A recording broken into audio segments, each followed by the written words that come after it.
Bueno, vamos a continuar un rato más, así terminamos esta primera clase.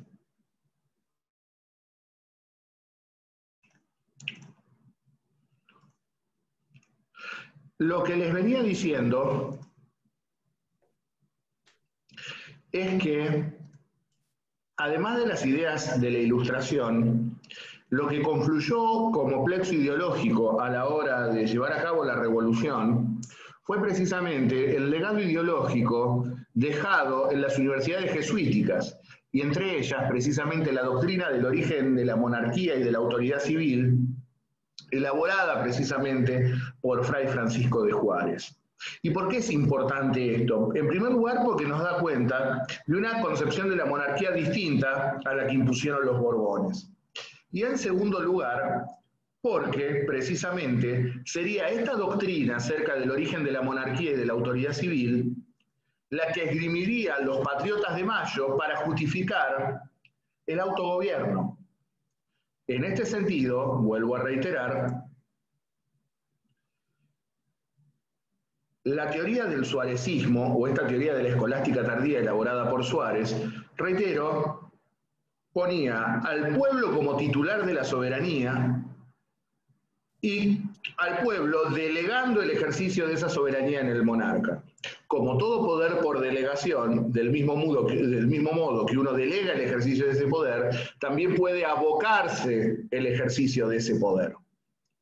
Y en este sentido, el contrato social entre pueblo y monarca estaba dado en el caso de que el monarca fuera un monarca justo, de un monarca que no violara los principios de justicia, de un monarca que precisamente respetara los derechos del pueblo. Caso contrario, si el monarca gobernaba de espaldas al pueblo o si violaba los derechos del pueblo, si rompía ese contrato social entre pueblo y monarca, la soberanía podía retrovertir al pueblo. Lo propio podía ocurrir en caso de que el monarca se viera incapacitado en el ejercicio del gobierno. ¿Por qué? Porque el pueblo le había dado el poder o delegado el poder al monarca en persona, no a cualquier representante del monarca. Por lo tanto, viéndose impedido de ejercer el gobierno el rey, ese poder retrovertía al pueblo. Esta teoría de la retroversión de la soberanía, reitero, es la que esgrimiría nada más ni nada menos que don Juan José Castelli en el Cabildo Abierto del 22 de mayo de 1810. Era la frase que me quedó inconclusa cuando se terminó el primer bloque. En consecuencia, estos son los factores que van a ir desencadenando el porqué de la revolución. En primer lugar, el concepto de reconversión del imperio por parte de los Borbones. Esto de pasar a ser simples colonias o factorías para la extracción de materias primas a efectos de subvencionar el desarrollo económico español y actuar a su vez como mercado cautivo. Es decir, nosotros les dábamos la materia prima, ellos la enriquecían, ellos la producían y después nos la vendían a nosotros. Negocio bárbaro para los pueblos americanos. Por el otro lado, el concepto ultracentral de la monarquía, por el cual aquellas viejas particularismos regionales y aquel incipiente acceso a los cargos gubernamentales de los nacidos en territorio americano se ve cortado de cuajo, y el gobierno es ejercido despóticamente por funcionarios designados directamente desde Madrid. Esto genera en las incipientes clases ilustradas, criollas, hasta el término criollo, si se quieren, es importado por los Borbones. Porque el término criollo no existía en América. Era español nacido en América. El término criollo precisamente deriva del francés crioche, que era el término con el cual los franceses despectivamente denominaban a aquellos nacidos en los territorios ultramarinos. Pues bien, claramente, nosotros de ser españoles nacidos en América pasamos a ser criollos, es decir, habitantes de segunda o de tercera del Imperio Español. Esto también viene con los Borbones. Y de la mano de la cuestión económica hay algo que también influye radicalmente. Como ya les dije, durante el periodo de dominio de la Casa de Austria había cierto espacio para el reconocimiento de derechos autonómicos de las distintas regiones americanas. Pero a su vez también el tema de la renta no era menor, porque el encargado de cobrar los encargados de cobrar los impuestos en América eran los cabildos americanos. Con lo cual, los impuestos se cobraban en América, se recaudaban en América y se invertían en América. El cabildo recaudaba y el cabildo invertía lo que recaudaba en educación, en obra pública, en salubridad y en defensa. Con el advenimiento de los Borbones, esa percepción local de los tributos dejó de darse. A partir de ahora los impuestos iban a ser recaudados por un funcionario designado directamente desde Madrid, y lo recaudado, lejos de percibirse e invertirse en suelo americano, pasaría a engrosar también directamente las arcas peninsulares en la capital española.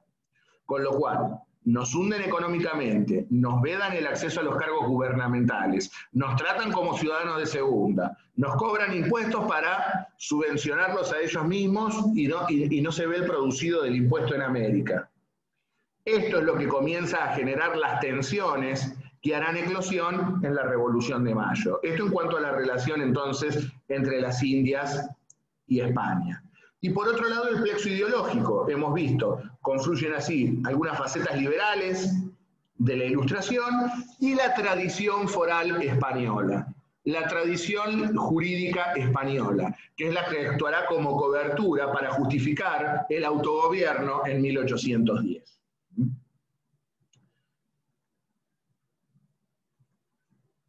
En este sentido, precisamente, la teoría del suarecismo, lo que reivindicaba y que esgrimiría Castelli en el Cabildo Abierto, era esto: una monarquía limitada y de base contractual. No es casualidad, precisamente, que fueran los cabildos americanos en el ejercicio de esa relación casi contractual, que frente a encontrarse el rey español cautivo, prisionero de Napoleón, fueran los cabildos americanos quienes decidieran reasumir su soberanía en nombre del rey cautivo. Es decir, el proceso de ruptura comienza a generarse durante el siglo XVIII y será la coyuntura específica de principios del siglo XIX, con la crisis definitiva de la monarquía española, con la invasión napoleónica, la que termine de delimitar el ámbito en el cual se produciría la revolución. Y en este sentido, claramente, la ruptura llevaría a la independencia. Y en este sentido, los cabildos americanos fueron hábiles, o los revolucionarios americanos fueron hábiles, en primer lugar, en formar y justificar un discurso revolucionario. Y sobre la base de ese discurso revolucionario, hacer la revolución o tomar el poder en dos tiempos. ¿En qué consistían estos dos tiempos? Por un lado, la toma del poder regional, es decir, la expulsión de las autoridades peninsulares y el ejercicio del autogobierno. Y por otro lado, la creación de instituciones para consolidar un Estado revolucionario. Veremos precisamente que con el proceso que se abrirá en mayo de 1810, precisamente comenzará la tentativa de organizar constitucionalmente los estados americanos que surgían de la ruptura con la metrópoli española. ¿Y quiénes fueron los protagonistas de esta situación? El texto de Martínez Díaz, que es con el cual ustedes van a trabajar para este primer trabajo práctico, hace mención allí a una oligarquía de plantadores y ganaderos y una burguesía periférica de mineros y de comerciantes. Me cuesta hablar de burguesía en la sociedad americana a principios del siglo XIX. La verdad, hablar de burguesía, sobre todo si aplicamos la concepción marxista del término burguesía, es muy pretencioso para el Buenos Aires de principios del siglo XIX. Y a su vez también, como ya les digo, en este sentido no es lo mismo la realidad del Río de la Plata a la realidad del Potosí, a la realidad del Perú. Pero lo cierto es que en la revolución confluirían dos grandes movimientos. Por un lado, es cierto, las élites intelectuales y económicas, y por otro lado, el gran protagonista del proceso revolucionario, que será el pueblo americano. Será de esta confluencia entre élites ilustradas, élites económicas y el pueblo que se daría origen al proceso revolucionario. Luego veremos que los intereses de estas élites ilustradas y económicas y los intereses del pueblo comenzarán a bifurcarse cada vez más, hasta llegar a estar en veredas claramente opuestas. Pueblo por un lado y los dueños del poder real o de los factores de poder real por el otro. Algo que ya comenzará a verse incipientemente en los primeros años de la Revolución.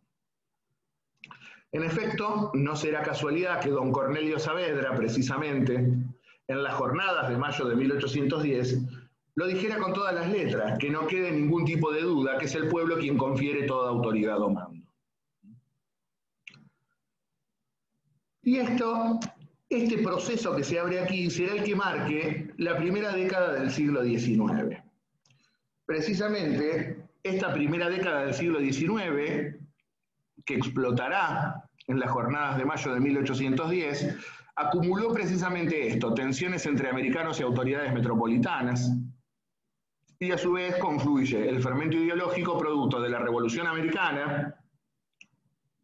Ustedes van a ver mañana con el titular el surgimiento del constitucionalismo moderno, precisamente de la mano de las dos grandes revoluciones burguesas o revoluciones liberales de fines del siglo XVIII, la norteamericana y la francesa, ideas que obviamente también confluyeron en la Revolución Americana, y un factor de poder determinante que será nada más ni nada menos que Londres, capital política, económica y financiera del Imperio Británico, quien claramente comenzaba a vislumbrar la idea de expandirse sin la necesidad de ejércitos de ocupación, de la mano del sometimiento económico a las nuevas repúblicas que formaban parte del viejo imperio colonial español. Esto es lo que nosotros consideramos como vísperas de la Revolución. Hay otros factores que también pueden enumerarse allí. Por ejemplo, la imposibilidad de culminar los procesos judiciales en suelo americano. Existían recursos procesales para apelar las sentencias ante tribunales peninsulares. Es decir, al americano le costaba mucho ver garantizado la justicia en suelo americano, los abusos que cometían los gobernantes designados directamente desde Madrid, y un hecho que no será menor, como fueron las invasiones inglesas de 1806 y 1807, a través de las cuales quedó en claro que no necesitábamos la tutela de ninguna potencia europea para defendernos de una agresión externa. Esto es lo que nosotros denominamos como víspera de la Revolución, que yo también le otorgo el título de causas mediatas de la Revolución. Es decir, cómo fue gestándose este proceso de ruptura entre España y América. Luego ingresaremos en lo que yo denomino las causas inmediatas, que es la coyuntura política propia de la crisis final de la monarquía española durante la primera década del siglo XIX.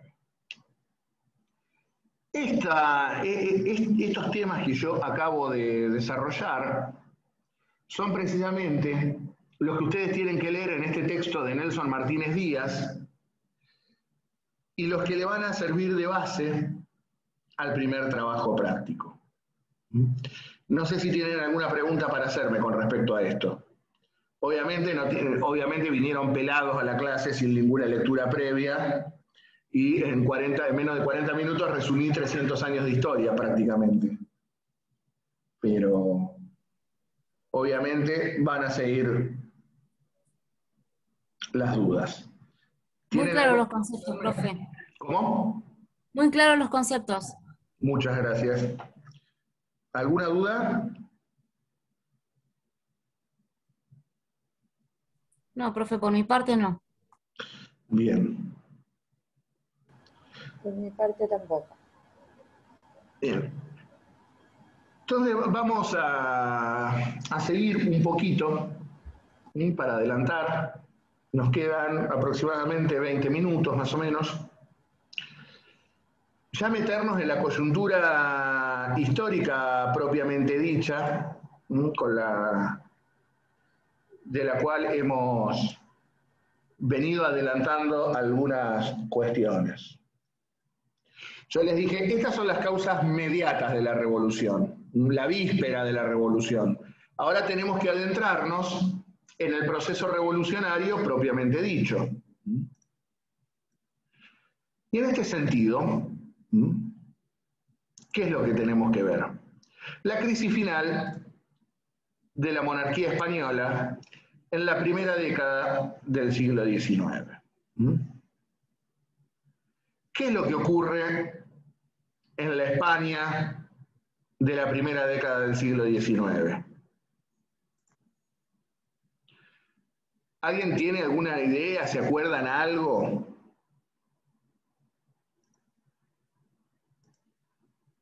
No, profe, me mató. ¿Nada, nada?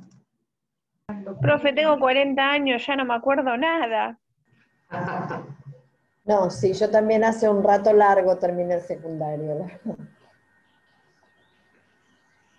A ver, bueno, vamos a explayar un poco entonces. ¿No se acuerdan nada de Napoleón? ¿Napoleón no toma preso al rey español? Exactamente. Sí. Y entonces... A Fernando VII, ¿no? A Fernando VII, exactamente. ¿No recuerdan nada más? Esto es efecto de no hacer un monólogo, por eso se lo pregunto. Profesor, disculpe. Buenas tardes. Sí, decime. Puede ser que acá nos dimos cuenta que ya no estábamos bajo el mandato de la corona española. No, es un poco más compleja la cuestión. Ahora vamos a hablar un poco. Quería ver si más o menos se acordaban de algo o estaban en tema. Vamos a lo nuestro. Como saben ustedes, en 1789 estalló la Revolución Francesa, le cortaron la cabeza al rey Luis XVI, la Declaración de los Derechos del Hombre y del Ciudadano, las primeras constituciones escritas, hasta que la revolución se fue quedando sin nafta, y el nuevo impulso a esta revolución se la daría un pequeño militar, pequeño por su tamaño, enorme por su inteligencia, capacidad estratégica y dotes de líder, nacido en Córcega, en la isla de Córcega, llamado Napoleón Bonaparte. La revolución con botas, como la denominaron algunos.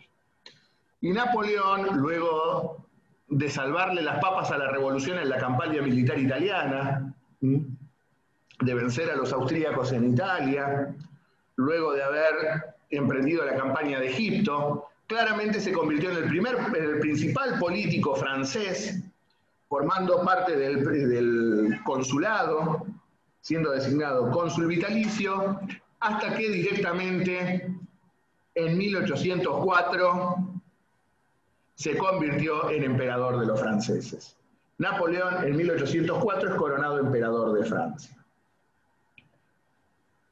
Y obviamente Napoleón tenía una vocación imperialista importante, pero Napoleón, a diferencia del imperialismo clásico que busca hacerse fuerte con relaciones de poder asimétricas, Napoleón se hizo grande en Europa. Napoleón le peleó mano a mano a las grandes potencias europeas. Y en este sentido, obviamente, tuvo enemigos grandes y poderosos. El tablero de ajedrez de la política europea iba a influir mucho en el proceso rioplatense. Y precisamente en ese contexto, 1805 sería un año clave. ¿Por qué sería un año clave 1805? Hay dos hechos militares que definen cuál es la situación europea. Uno es la batalla naval de Trafalgar, en la cual, precisamente, la flota británica hunde por completo, destruye por completo a la flota combinada franco-española. Francia y España eran aliadas y la flota de ambas naciones es hundida por los buques ingleses. Mientras tanto, Napoleón triunfaba en la batalla de Austerlitz en territorio de la actual República de Chequia, de la República Checa, con lo cual, ¿esto qué marca? Napoleón es el dueño indiscutido del continente europeo, derrota una vasta coalición integrada por Austria, Prusia y Rusia, es el amo y señor del continente europeo, pero con el triunfo marítimo de Trafalgar, Inglaterra se convierte en la reina indiscutida de los mares. ¿Y esto por qué lo menciono? Porque Napoleón tiene claro quién es el enemigo histórico. ¿Quién es su enemigo histórico? Inglaterra. Y precisamente el hundimiento de la flota franco-española a manos de la flota británica trae consecuencias para Francia y para España. Para Francia... Profe, sí, perdón, era cuando prohibía el comercio de los puertos europeos con los ingleses, ¿no? En la declaración de precisamente, Berlín. como se ve, como a eso apuntaba, tenés razón, a eso apuntaba. Porque al verse quedado sin flota Napoleón, ¿cómo invade Inglaterra? Las islas británicas, tiene que cruzar el Canal de la Mancha, se quedó sin barcos. Por lo tanto, al no poder invadir militarmente a Inglaterra, tratará de arruinarla económicamente. Es el célebre bloqueo por el cual prohibirá a los puertos europeos comerciar con los buques británicos. Y esto tendrá su incidencia precisamente con las invasiones inglesas. Frente a la imposibilidad de comerciar con los puertos europeos, necesariamente el Imperio Británico saldrá a la búsqueda de nuevos mercados. Y el Río de la Plata será el principal botín, o uno de los primeros botines.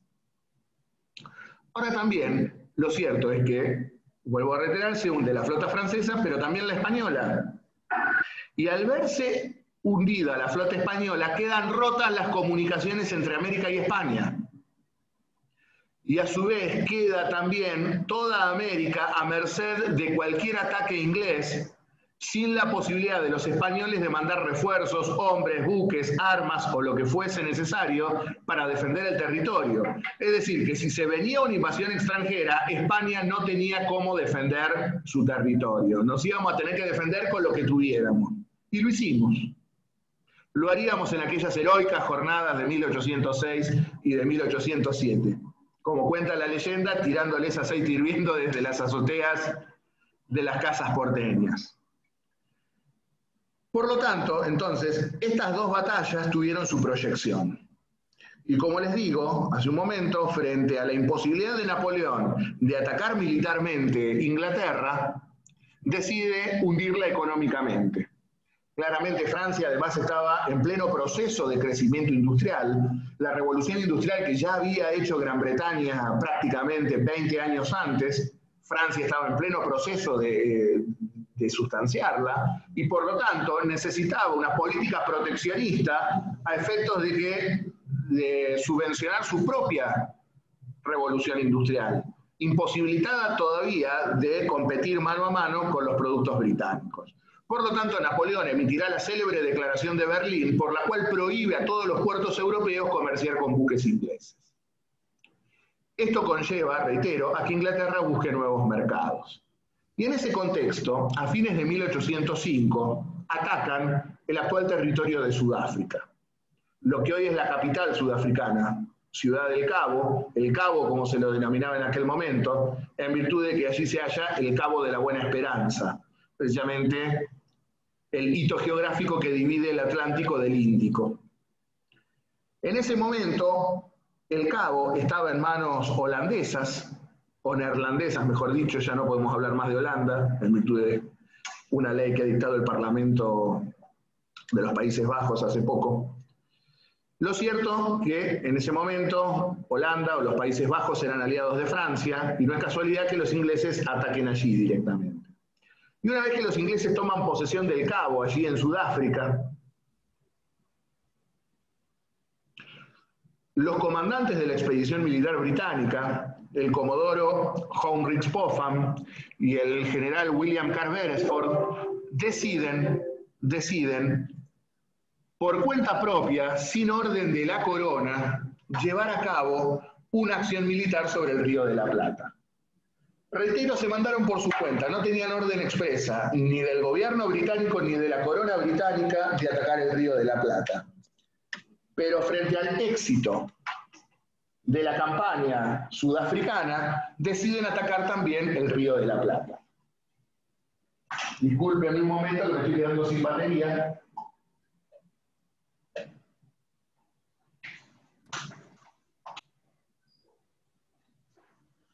Acá estamos de vuelta. Deciden entonces atacar el Río de la Plata. Y es así como el 25 de junio de 1806, luego de reabastecerse en la isla de Santa Elena, donde precisamente fallecería Napoleón, hace casi 200 años, en el año 1821, se aprovisionan allí en Santa Elena y en junio de 1806 desembarcan en las playas de Quilmes. La campaña militar fue muy rápida, como ya les digo, no teníamos con qué defendernos de una agresión extranjera. En este sentido, cuando llegan las noticias a Buenos Aires de que se venía una invasión británica, el entonces virrey, el marqués de Sobremonte, creo que desde el punto de vista militar tomó la decisión que hubiese tomado cualquier persona, con conocimiento de las circunstancias de tropas y de recursos. El problema es que quedó como un cobarde. Porque en este sentido, Sobremonte, en primer lugar, consideró que no se animarían a atacar a Buenos Aires sin haberse hecho fuertes primero en Montevideo, una plaza fuerte desde el punto de vista militar. Y por otro lado, también era plenamente consciente de que con lo que tenía no podía enfrentar a los ingleses. Por lo tanto, Sobremonte decide sacar la mayor parte de las tropas de Buenos Aires a efectos de dirigirse a Córdoba y desde Córdoba organizar la resistencia.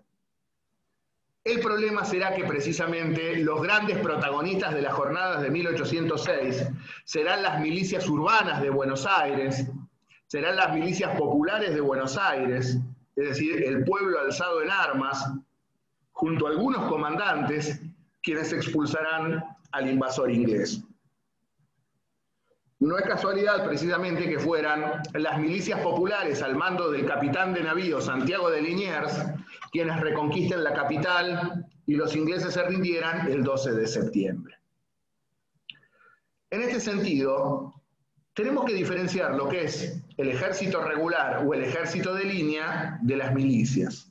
Parecen lo mismo, pero no son lo mismo. El ejército regular es aquel que está basado en las academias militares, cuyos oficiales se gradúan en las academias militares, y tropa profesional, en el sentido de que forman parte de un servicio militar, ya sea de carácter voluntario o no. Mientras tanto, que las milicias populares son aquellas que se forman como consecuencia de instrucción militar básica que se le da a la población, a la cual se convoca a servir en armas frente a situaciones de emergencia. ¿Cuál era la emergencia acá? Ni más ni menos que una invasión. En consecuencia, es el pueblo de Buenos Aires quien es llamado a formar parte de las milicias. Y serán estas milicias populares las que expulsarían al invasor inglés, no el ejército de línea que se había marchado con Sobremonte a Córdoba. Fue precisamente el pueblo de Buenos Aires alzado en armas, y cuando digo pueblo acá en sentido amplio, porque todo, desde el más poderoso hasta el más miserable, se abroquelaron en defensa de la soberanía nacional y expulsaron al invasor inglés, acaudillados, como les digo, por Santiago de Liniers. Esto generó la caída de Sobremonte. Sobremonte queda muy desprestigiado, porque precisamente él decide hacerla cómoda, dirigirse a Córdoba y tratar de organizar la resistencia, y es el pueblo quien se levanta en armas y acaudillado por algunos oficiales, presta el combate y expulsa a los ingleses. Y a eso hay que agregarle que Sobremonte había huido con el tesoro de la ciudad, que lo pierde a la altura de Luján, y es capturado por los ingleses, con lo cual nos quedamos sin un cospel en el cofre. Qué antiguo, ¿no? Utilizar el término cospel. Los más grandes deben saber a qué me estoy refiriendo.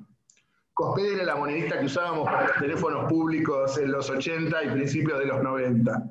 Sí, profe, pero no decimos nada. Si no se nota tanto. Igual yo era muy chiquito en los 80 y principios de los 90.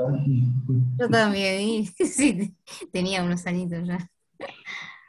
Ahora bien, lo cierto es que luego de este fracaso los ingleses intentarán una segunda invasión en el año 1807. Ahora sí hicieron lo que logísticamente correspondía, tomaron Montevideo y luego con 10.000 hombres al mando del general John Whitelock deciden nuevamente intentar tomar Buenos Aires. Y a diferencia de la primera, que lograron capturar la ciudad y duraron 40 días, en esta directamente no lograron tomar la ciudad.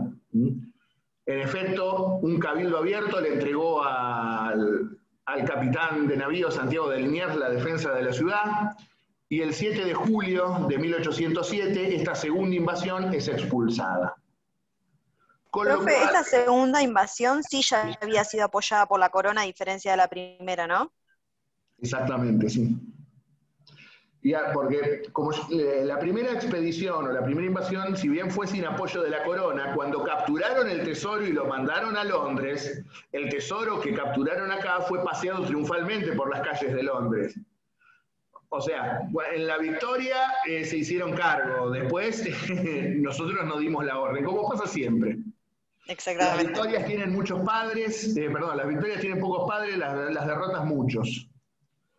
Ahora bien, con respecto a las invasiones inglesas no me interesa la cronología de sucesos, ni si desembarcaron en Quilmes o en Ensenada, si fueron tantos, si fueron estos, si fueron aquellos, sino cuáles fueron las consecuencias políticas de las invasiones inglesas. Y para mí claramente hay dos consecuencias clarísimas.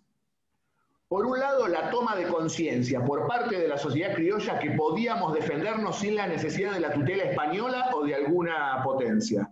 Logramos expulsar a la primer potencia militar y económica del mundo sin ayuda de ninguna potencia europea. Solitos y con lo poco que teníamos, aguantamos 2 agresiones armadas británicas. Esto sería impensado hoy en día. Pero en ese momento se pudo. Y esto generó una toma de conciencia, no necesitamos que nadie nos cuide, nos podemos cuidar a nosotros solos. Si pudimos con los ingleses, podemos con cualquiera. Ese era el razonamiento lógico. Y por otro lado, con esto que yo les marqué de las milicias populares del pueblo de Buenos Aires alzado en armas contra el invasor inglés, surge un nuevo actor político, como son precisamente las milicias populares. Porque generalmente la milicia se convoca para una cuestión determinada y luego que se cumple el objetivo, se disuelve. Pues bien, las milicias populares no se disolvieron nunca, y las milicias populares fueron ni más ni menos que el germen democrático que anidaría en el seno de la revolución. ¿Por qué digo esto? Porque la milicia fue el cuerpo político en el cual estuvieron representadas principalmente las clases populares de Buenos Aires, y que marcaron también una institución a través de la cual se podía ascender política y socialmente. ¿Por qué digo esto? Porque a diferencia de la estructura vertical que tiene el ejército regular, el ejército de línea, con toda su cadena de mando estructurada, las milicias populares tienen una estructura claramente horizontal. ¿Y por qué digo esto? Porque era la tropa lisa y llana la que elegía a sus oficiales y los oficiales a su vez quienes elegían al comandante supremo. De este modo es como, por ejemplo, un comerciante de origen potosino llamado Cornelio Saavedra llega a ser comandante en jefe del regimiento de patricios, el principal regimiento de milicias de Buenos Aires en aquel momento histórico. Estas son las dos principales consecuencias de la revolución, de las invasiones inglesas. La toma de conciencia de que podíamos defendernos en el concierto de las naciones sin tutela alguna, y el surgimiento de este nuevo actor político como es la milicia popular. Estas son las dos principales consecuencias de las invasiones inglesas. Y dicho esto, tenemos que volver al tablero de ajedrez europeo.